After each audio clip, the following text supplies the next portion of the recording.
This is the first time Kenneth Flowers has seen anything other than his jail cell in over 3 months. He's been behind bars in Waller County since August the 4th, with his bond set at $1 million. Mr. Flowers, would you like to say anything about the charges against you? Would you like to say anything?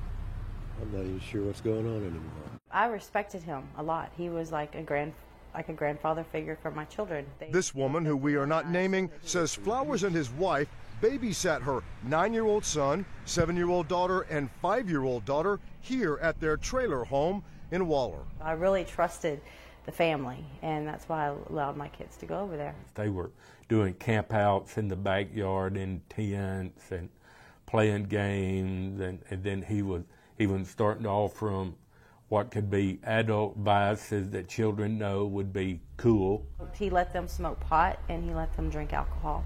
And it just gets worse. What Flowers allegedly did to this woman's 3 little kids has him facing 3 aggravated sexual assault of a child indictments that contain 13 counts. He tied my son up to a bed and did things to him. I don't know exactly what. He used adult toys with my kids. He introduced them to pornography. He had them do things with each other. He tried to get them to have intercourse, but it didn't work, thank God. This mother's initial reaction was to take matters into her own hands. I didn't have any contact with them because if I would have, then I wasn't going to be able to pretend to be nice to them. On July 29th, she contacted the Waller County Sheriff's Department, which immediately began investigating. But on August the 2nd, 2 days before Kenneth Flowers was arrested, a CPS caseworker shows up. They notified the defendant and his wife that an allegation and investigation had been started. When I found out CPS was there, I was afraid they were going to leave town. The mother says neighbors told her they saw Flowers throwing out trash bags after CPS came calling. There was some witnesses that saw that they were certainly house cleaning there for a day or so.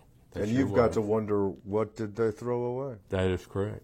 No children were living with the elderly couple, so why, this mother wonders, did CPS show up, alerting Flowers of his impending arrest? What were you thinking?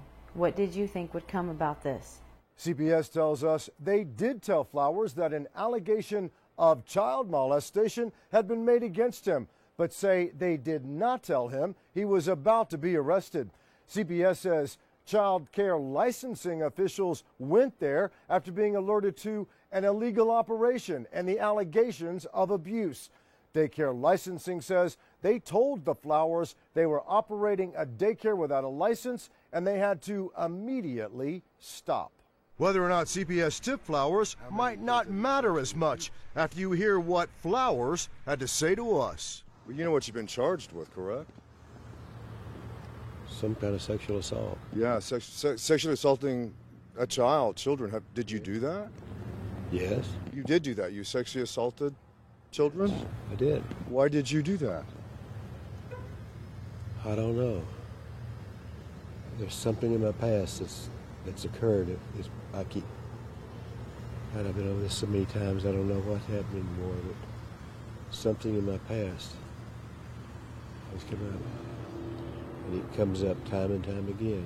I mean, these kids, they looked at you like a grandfather. I mean, they did, and I've got other little kids myself, and I don't know why. I honestly don't know why I did it. How many kids have you sexually abused?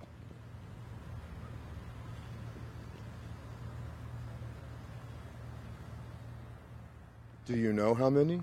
Just 2, I think. Just 2, you think? Could there be more? Okay, if I've got these 3, the possibility of having more is out there. And you've instantly got to have that concern.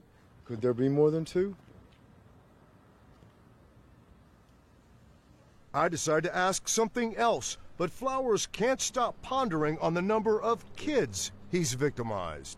What about the children the kids that you abused? Would you like to say anything to them?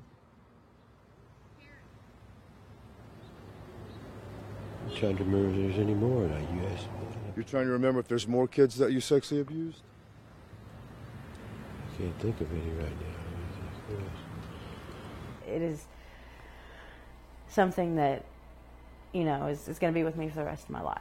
And not only that, my children. I need some time to pray for these people. You need to pray for them? It's going to be tough. Flowers will undergo a psychiatric evaluation before he returns to court early next year. If convicted, he faces 25 years to life in prison. Randy Wallace, Fox 26, investigates.